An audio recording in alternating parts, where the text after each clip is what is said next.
Hi, my name is Gary. Today's topic is me who doesn't want to accommodate others.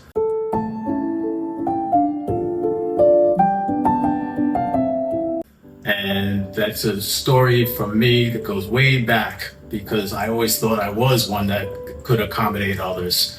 But in hindsight, I found that I was accommodating myself because my reasons for accommodating were selfish because I wanted that reward of thank you and a pat on the back.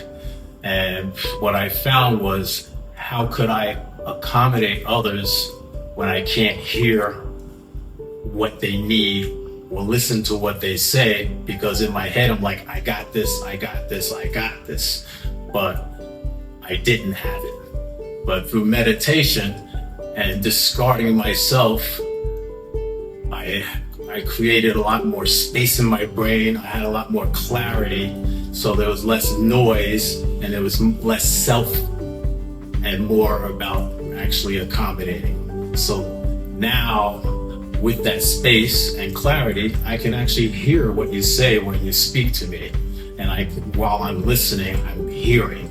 So I am very grateful to the meditation for enlightening me and giving me the opportunity to be a better person and better self and better serving of others.